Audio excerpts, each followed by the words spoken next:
Weeks ago, I had this couple come into my office, and you could tell just by the way that they walked in that things were not well in their marriage. He was walking in with a scowl on his face. She was walking in clearly with her makeup like smeared on her face, and she'd been crying, and it was looking like it was going to be like one of those marriage sessions. They came in my office, they sat down on the couch.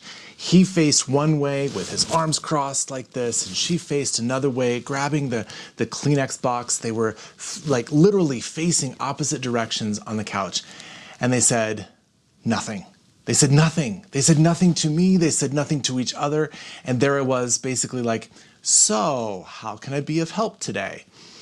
You guys, when it comes to marriage counseling and marriages, people most of the time come in with a sense that communication is their primary problem. That there's something wrong with how they are communicating, that she's not understanding what he thinks and he's not understanding what she thinks, and they're not kind of communicating together. Well, the fact is that communication is really just a symptom of a deeper problem. And that's what I want to talk about today. Welcome to the Thrive Marriage Lab. My name is Chris Bruno, and I'm a licensed professional counselor and the founder of Restory Counseling. And together with my wife, Beth, and our colleague, Tracy Johnson, we post videos to help couples know the why behind the what. Because when you explore and know your story, the deeper your marriage connection will be. So when it comes to communication, like I said, people are often thinking like, it's just, you don't get me. You don't understand what I'm trying to say. They think it's an understanding problem. The fact is, it's not a mental problem, really. It's more of an emotional problem. You see, even the word communication is based off the same structure, the same word as community and commune. It means that there's something about togetherness, communing together.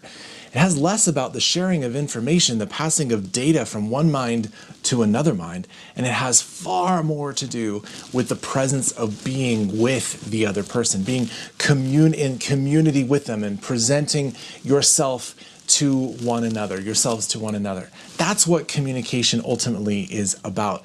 And so when people just think it's like this mental thing that he's not getting me or she's not getting me, that's not the place where communication breaks down.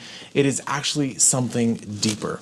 So if you do marriage work with any of us for any amount of time, you're going to hear this phrase, and that is, the issue on the table is not actually the issue on the table. And what we mean by that is that when couples are in conflict or they're having a hard time communicating or being in community together with one another, it's not actually about the thing you're talking about. It's about something deeper. It's about something else. So when, a couple is fighting about the budget, or they're talking about something with the dog or something with your mother-in-law, the issue is not actually the dog. That's not the issue. The issue is a deeper story, something else that is underlying it. It's more about what is the breakup of the community than the breakup of the data transfer. It's what's creating distance between you and me. It is something has come up that doesn't actually have to do with the dog or the mother-in-law. And I don't even want to put those two words in the same sentence. I don't mean they actually go together, but you get what I'm saying. It's not about the budget. It's not about the children. It's not about the car. It's not about, what you're eating for dinner. That's not the actual issue. The issue is how I feel in response to being in community with you, or that I don't feel like I'm in community with you. There's something separating us. And most of the time, you guys, that has to do with something far deeper inside of our lives and our stories. Here at Thrive Marriage Lab, we talk about story all the time.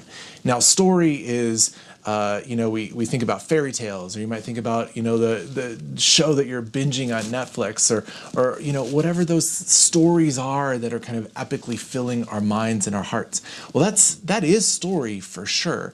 But your story as an individual is all of the moments that have compiled over years to make you who you are today. It's all those experiences you've had and the relationships that you've had over time. And that builds up. It's almost like, think about a book, right? That the story of a book is the compilation of all the words that have been put into sentences and put into paragraphs and then put onto pages. That's the story. And it's the same for us as humans. That our story is every moment, every word that was ever said, every experience that we ever had across time. That ultimately is what makes up our story. And the reality is that the most shaping portions of our stories are in the times of our lives when we are the youngest, when we're the most impressionable and we're the most naive, and we're trying to figure out what is this big world that we were born into. And that story is formed primarily in our family of origin. It gets formed by our earliest experiences of connection and relationships and being tended to and comforted and cared, or not comforted and cared. So that's where our story actually comes from. Now, fast forward to your marriage, you bring those stories, you bring that person into your marriage. You're not just a functioning adult. You're actually all the moments, all the words, all the experiences you have ever lived beforehand. You bring that into your marriage relationship. And so when your spouse says something or does something or you feel something in response, that's coming out of your story. It's coming out of something that is far earlier than even when you got married, right? It happened when you were 3, 5, 6, 7, 10 years old, and now you're still reacting and responding out of those places. So when it comes to communication, like I said, it is not about the data transfer. It is about the stories that are showing up between the two of you and how you are navigating and experiencing one another based out of the lenses of your story. So you might hear your spouse talk about the dog, and it's not really about the dog, it's about how they are talking about it. It's how they are responding to you. It's how they are kind of making you feel, or you are feeling in response to them. That is where communication breaks down. It is actually, if we talk about it, there's the what, but there's always a why behind the what. There is always a story deeper still. And so for you to actually do some work in the realm of marital communication, yes, you can do some, good tips and techniques that people in marriage counseling talk about all the time, like active listening and repeating back what you heard the other person say. Those are all great kinds of exercises. But the reality is, the more that you explore your story and the more that you know your spouse's story, the better your community, your communication will be.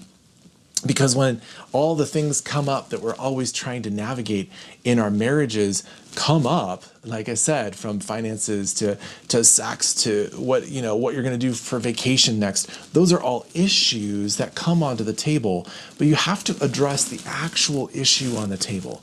How you feel, how you respond, how you are in the navigation of relationship with one another. That is far more important to explore than actually figuring out how to talk about the thing.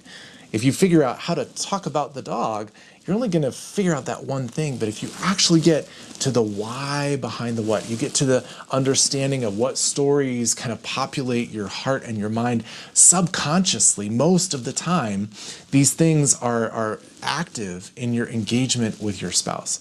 So here in this series of videos, I want to talk about communication, and especially where communication breaks down as a result of the deeper story, as a result of the why behind the what. Because, as I said, the issue on the table is not actually the issue on the table. The thing that you actually need to talk about is what is going on a completely other level, a completely different and deeper emotional and relational level than the actual issue that you might think it is. So stay tuned for a few more videos. I hope that's helpful, and I hope you understand that there is far more to you than you realize.